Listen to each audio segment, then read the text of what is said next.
¿Por qué nos cuesta tanto perdonarnos, perdonar a otros? Yo pienso que cada persona vive de manera muy personal. Las heridas que acumulamos, las heridas que ni siquiera sabemos que tenemos, están en el inconsciente profundo. Notamos sus efectos como sensación de incomodidad, de que nos duele algo, como una tensión que nos seca o que no cesa realmente, una sensación de frustración permanente, incluso como una especie de resentimiento que a veces va en contra de los demás y a veces uno lo siente contra sí mismo y de hecho muchas veces ante los errores. Por esto nos cuesta mucho trabajo perdonarnos, por la forma en la que nos tratamos, la forma en que también nos hablamos. Yo pienso que nunca hablaríamos así detrás de un buen amigo, hablaríamos a alguien así. Pienso que hay una serie de emociones con las que nos cuesta mucho trabajo, nos cuesta mucho entrar en contacto, pero una parte de esos o de ellas son el miedo y la tristeza, porque no es el miedo de ahora, es el miedo que experimentamos cuando se produjo la herida.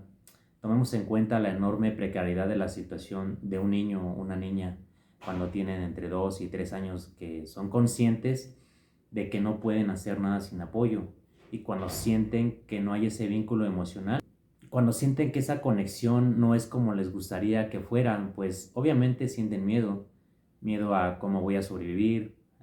Por otro lado, la tristeza, porque claro, al notar la falta de algo tan profundo como es el vínculo afectivo, pues ante esta pérdida siente tristeza, y sobre esas emociones se colocan dos que son vergüenza. Entonces la culpa de alguna manera me señala, tiene que haber algo en mí, algo en lo que he hecho que haya dado lugar a esa falta de vínculo emocional, pero la más devastadora no es la culpa, la más devastadora es la vergüenza, es la sensación de que hay algo roto en mí. Si me tratan así, tomamos muy en cuenta tener más fuerte la vergüenza que la culpa. Mucho más porque la culpa es por lo que he hecho, la vergüenza es por lo que soy. Entonces el problema de la vergüenza es que tienes la sensación, o la persona que sufre este daño, con el apego infantil, y tiene la sensación de que algo en su interior está roto, en su propio ser, porque si no, o por qué le transmitirían el cariño, por qué no le abrazarían, por qué no le consolarían su momento, tal vez su dificultad, por qué no le acompañarían en sus momentos de soledad.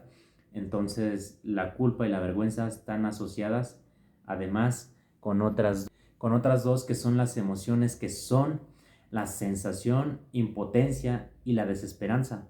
La impotencia es yo no puedo cambiar esto, y la desesperanza es y nunca podré. Este conglomerado de emociones dan lugar a que aparezca otra emoción que es la más superficial, que es la ira. La ira contra uno mismo, la ira contra los demás, la ira contra el mundo, la ira quizás contra Dios o la ira contra la vida.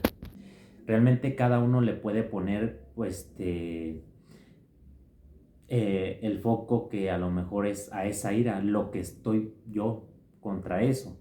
¿Qué ocurre en el proceso de? Pues realmente el perdón es un proceso de conectar con esa emoción tan profunda que es la tristeza, y con esa emoción tan profunda que es el miedo. Claro, cuando nosotros vivimos en eso determinados momentos de nuestra existencia, normalmente es antes de los 3 años, eran insoportables. Desarrollamos toda una serie de mecanismos para que no lleguen a la conciencia. Lo que pasa es que inevitablemente se cuelan en una voz que le das, no sé, a tu pareja, en una forma en la que te humillas cuando algo no ha salido, bien en un momento de frustración extrema entre algo que tampoco tiene más importancia, ¿sabes? Entonces el proceso del perdón pues tiene dos componentes, que realmente uno, el componente moral. Yo tengo que perdonar, entonces en el fondo, ¿quieres perdonar? pero no lo has perdonado. No has perdonado, ¿por qué? Porque te parece que no es perdonable eso, quizás lo que te hicieron, lo que viviste, que eso no se puede, que tú lo calificas, dices, esto no es lo más, o por más de que me dicen cómo voy a perdonar.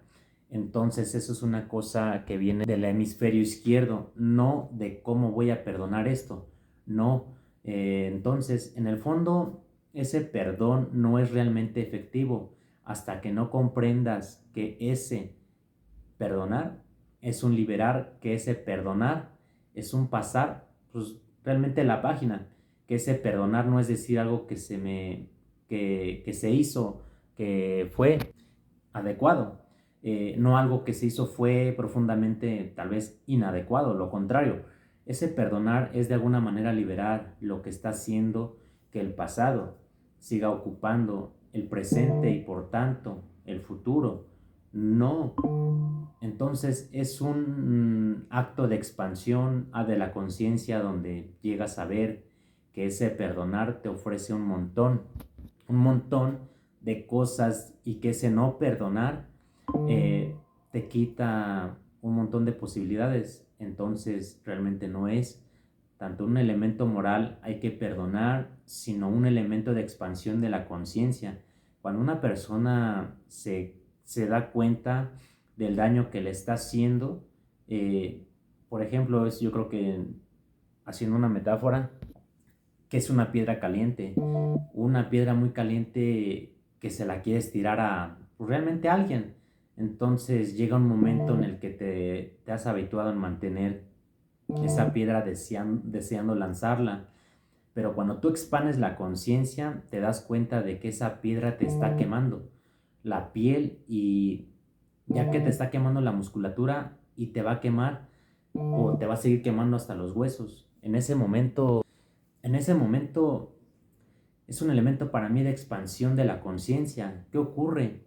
Que con conciencias muchas veces tan limitadas, no sé, pedir a una persona que perdone, pedirle algo que ve como absurdo. Entonces, hasta que uno no entienda o va entendiendo procesos complejos y dinámicas profundas de la mente, es mucho más difícil perdonar de corazón. Entonces, cuando hay un perdón de corazón, una de las cosas más interesantes y más sorprendentes es cómo el cuerpo se libera.